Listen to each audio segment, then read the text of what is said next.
Muito boa tarde para você que acompanha mais um episódio do nosso podcast do Grão à Barra, voltado para o setor de cacau e chocolate. Hoje a gente vai conhecer mais uma história lá do Pará e para conversar comigo já está conectada aqui a Eunice Gutzai. É assim, Eunice? Seja bem-vinda.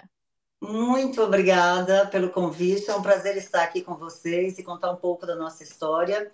Sim, o sobrenome é Gutzeiter, que significa bom tempo em É alemão? português. É alemão. É Sim. alemão. Muito bom. Eunice, vamos lá então, né? A gente está fazendo a parada aí, então hoje com você no estado do Pará, principal estado produtor de cacau. Conta pra gente um pouquinho da sua história, como tudo começou, e aí a gente vai proseando. Sim, então, a história do cacau na nossa família, ela vem lá desde quando eu era criança. Meu pai imigrou na região, no estado do Pará, em 1960. Depois de vender a sua fazenda lá no Espírito Santo de café, foi desbravar as terras do norte. Então era aquele período que tudo estava em construção, né? Passou por Brasília, estava sendo construída. Então ali ele encontrou um general Rondon, falou: não, seu Ervino, vai para aquele lado lá, que era o Pará. Então ele foi, acabou chegando em Paragominas e na região da Transamazônica em 1975. Agora, tem uma história interessante que vale ressaltar, porque em Paragominas era uma região muito violenta naquele período, chamado inclusive Sim. de Paragobala. Então, meu pai teve bastante desafios e justamente ele, né, sendo ele muito cristão, falou assim: Senhor, se tu me ajudares a sair daqui, eu vou construir, fazer alguma coisa em prol das pessoas da região. Então ele foi para a região da Transamazônica com o propósito para fundar um colégio agrícola. E ali ele fundou um colégio agrícola, que é o Iatai, construiu no quilômetro 150, 150 quilômetros depois de Altamira, e justamente do lado comprou a fazenda e começou a plantar cacau em 1975. É uma história bem interessante, porque ali tudo estava iniciando, né? Então, a Transamazônica praticamente ela foi inaugurada em 1972, a rodovia, né? A BR-230, e inicialmente as pessoas plantavam cana-de-açúcar. Por quê? Porque foi instaurada ali uma usina de açúcar, só que depois de algum tempo essa usina não avançou, então ela inclusive foi fechada. Posteriormente, meu pai iniciou também a fazer exploração de madeira, instalou um complexo de serrarias, mas também falou: não, não é exatamente isso que eu gostaria de fazer. E por que o cacau, finalmente? Porque é uma planta que é de acordo, né, ela é nativa do bioma amazônico, né? Então, protege as florestas e justamente foi um dos primeiros a plantar cacau ali naquela região. Eunice, então você está me trazendo aqui dois pontos importantes da história da família de vocês. Primeiro, seu pai foi um dos primeiros a chegar com a coragem aí para o cultivo de cacau. E esse colégio agrícola, ele funciona ainda? Sim, é um colégio Tá. agrícola que, graças a esse colégio, inclusive acabamos de lançar um livro que conta a história da fundação do colégio. Graças a justamente a essa ação do meu pai, muitas pessoas puderam estudar na região, porque era uma região que você não tem ideia, não tinha estrada, né? Então, tinha Sim. estrada, mas a logística era muito complicada, períodos de chuva, atoleiros, etc. E justamente não tinha, né? Não tinha outras opções. Então, esse colégio pertence à organização adventista, né, a qual fazemos parte, a igreja. Então, eu não sei se você conhece, mas existem outros colégios também em todo o Brasil, Sim. inclusive fora do Brasil, universidades, hospitais. Então, realmente, ele fundou o colégio e doou para a organização adventista. E aí, vamos falar agora, então, sobre o cacau, porque pelo que eu entendi, as duas histórias andaram junto, é isso mesmo? Exatamente, porque como era todo o início, então, inclusive no colégio, né? Então, era um colégio 3.000 hectares, grande, uma fazenda, internato, né? Na verdade, em que as pessoas vinham, poderiam estudar, ficar, então, vinham de outros estados, inclusive. e ali também foram plantadas as primeiras plantas de cacau. E justamente foi aquele período inicial, graças à CEPLAC, que fez um trabalho extraordinário naquele período, incentivando e também desenvolveu uma genética que faz parte até hoje dos plantios da região do Pará, que é o híbrido, que são uma genética, na verdade, são 15 variedades que formou essa genética, ou seja, maior produtividade, resistência a doenças, e assim todos aqueles agricultores que tinham imigrado para aquela região começaram a plantar cacau. E justamente hoje o Pará ele tem expansão, né, uma produtividade que gira em torno de 145 mil toneladas ano, e realmente temos solo perfeito, clima perfeito, e ali a vassoura de bruxa ela não persiste, porque o clima é bastante equilibrado, então quando vem o ciclo da doença, então entra outro clima, chuvas ou sol, e assim a doença não persiste. E Eunice, pelo que dá para perceber, conversando um pouquinho com você, aparentemente você deve ter ouvido muitas histórias do seu pai de quando ele começou, né? E o que ele conta, assim, daquela época, né? O quão difícil, eu tô te perguntando isso, porque quando os produtores chegam com uma novidade em alguma região, há muita resistência por quem já está, né? Na área, até que se prove que deu certo. Eu imagino que tenha sido um começo de muitos desafios, né? Sim, com certeza. Ao longo desses anos, os desafios foram enormes, porque naquele período inicial, o Brasil era um grande produtor de cacau, somente que no início, obviamente, depois já tinha a Bahia produzindo, né, mas isso aí a gente conta lá na frente. Então, esse início na região da Transamazônica, obviamente, tudo, né, logística, que é a principal questão, mercado, né? Então as multinacionais já estavam presentes, acredito que não todas, mas pelo menos uma ou duas, mas especialmente tecnologias, né? Obviamente não tinha, mas principalmente a logística, né? Isso foi muito difícil nesse período inicial. De qualquer forma, os anos se passaram e agora realmente é um momento positivo, porque finalmente a gente percebe que o cacau ele está vivendo, né? Antigamente escutávamos o cacau valerá ouro. Então, acredito que hoje estamos vivendo esse período. Obviamente é passageiro, sabemos que não é eterno, né? Então, mas essa importância de realmente nos organizarmos e trabalharmos para realmente estruturar o segmento como um todo. De qualquer forma, os desafios da Transamazônica, principalmente, eu diria, naquele período foram a logística. E quando a gente fala no cacau hoje, né? Porque pelo que eu estava olhando aqui da história de vocês e as informações que o nosso jornalista Guilherme Dorigatti, que foi quem trouxe a Eunice para o nosso podcast hoje, trouxe, você não produz só cacau commodity, né, Eunice? Você tem o cacau fino também, né? Exatamente. Então, esse movimento do cacau de qualidade, ele começou lá atrás, mais ou menos em 2009, 2010. Tivemos aí um precursor, vale a pena ressaltar, que foi o João Tavares, que assim foi, para mim, foi realmente uma inspiração. Ele tem fazenda na Bahia. E eu morei 17 anos fora do Brasil, fui estudar na Europa, acabei ficando, na verdade, por coincidência, no país, né, chamado País do Chocolate, a Suíça. Então, fui estudar, migrei muito jovem, 18 anos, voltei. Então, quando, primeira coisa, eu falei, cara, nossa, que bacana, né? Terra, fazenda grande, etc. Mas só commodity, né? Não fazemos a qualidade, mas por quê? Isso realmente não está certo. Então, quando eu estava ainda na Suíça, visitei o Salão de Chocolate em Paris e vi o João da Bahia, João Tavares, ganhando um prêmio, melhor amêndoa.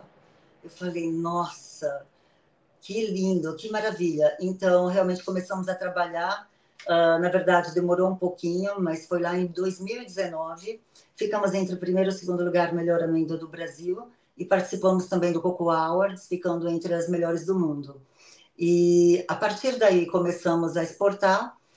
Exportamos para o Chocolatier Bonin, entre outros.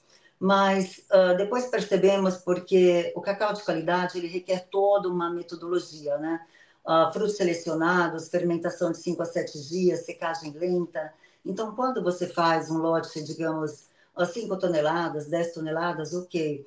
Mas quando você começa a partir para um container, 20 toneladas, 40 toneladas, então você pode ter oscilação de qualidade, né? A fermentação ela é bastante complexa.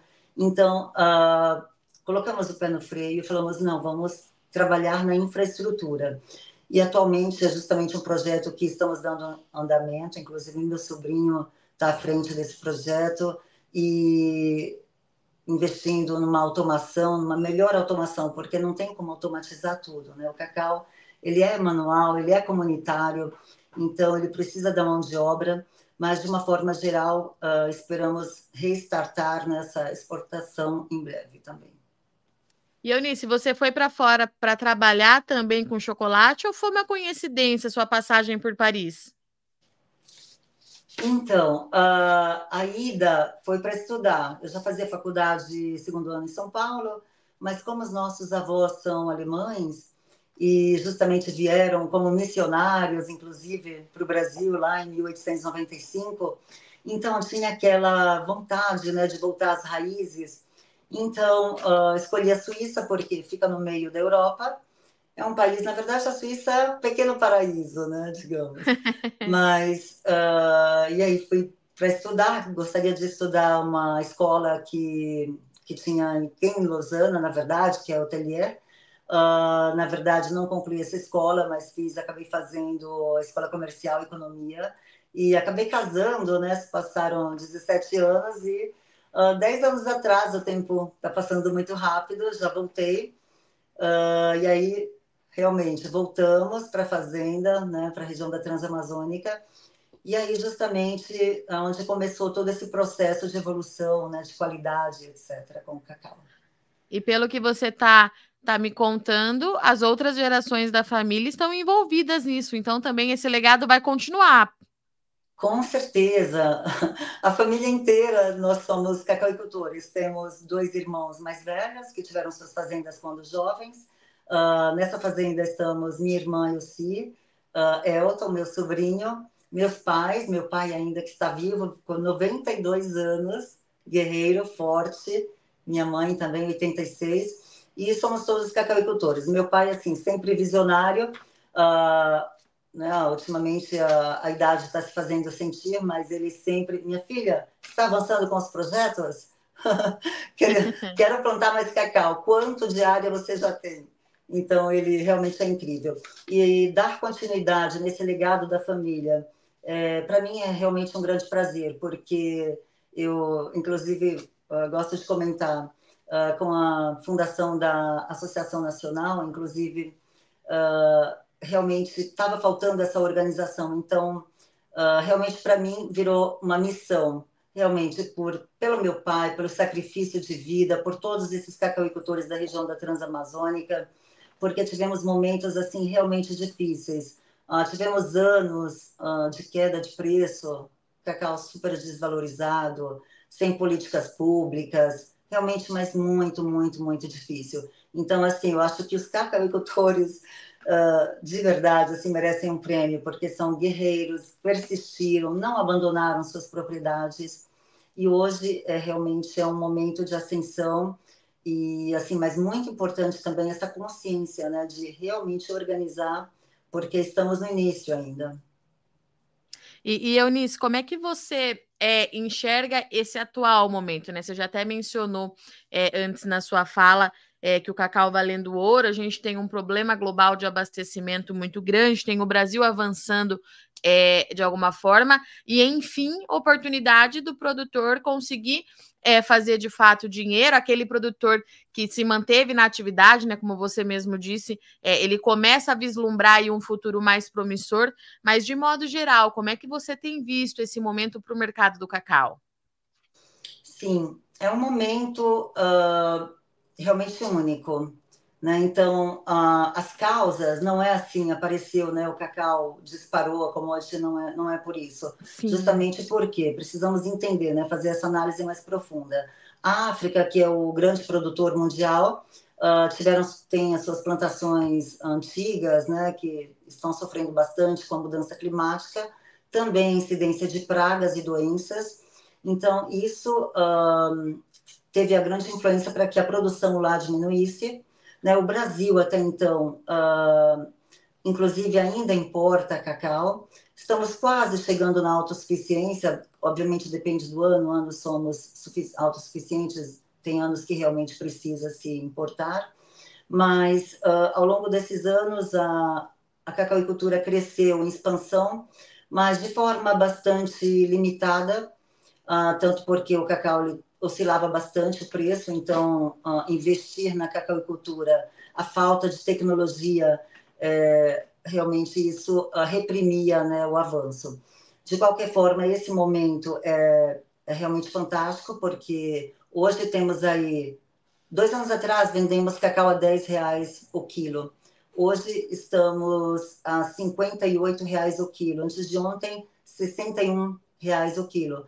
No Pará, falamos quilo, né, e tonelada. Na Bahia, se usa a arroba, que quer dizer 15 quilos por justamente uma arroba. Então, esse momento é maravilhoso, sim. A perspectiva é que dure pelo menos 2 safras, vai depender, obviamente, de como essa produtividade, né, ela avança. Eu acredito que ela pode ser bastante rápida, porque hoje temos genéticas que produzem 5 a 6 quilos por planta, as varietais. Então, um plantio, normalmente o híbrido, que foi colocado no estado do Pará, é uma planta, é uma muda que ela começa a produzir com 5 anos a sua produtividade máxima, 3 anos começa as primeiras colheitas, mas as varietais começam a produzir, ela tem uma produtividade precoce, começam com 1 ano e meio, então, assim, impressionante, fiz parte ali estava na Fruit Attraction, né, então todos que eu converso praticamente estão plantando cacau, o pessoal do grão, das frutas, então, a gente pode assim, ter um aumento de área, então, Eunice? Exatamente, mecanização, então pessoal muito forte, Legal. realmente com grande poder aquisitivo, que consegue colocar tecnologias, alta produtividade, sistema de irrigação, então eu creio que a gente vai ter uma retomada aí num período máximo de 2 anos. Muito bom. Eunice, eu gostaria de agradecer a sua participação e a sua disponibilidade. Volte sempre aqui ao Notícias Agrícolas, ao nosso podcast.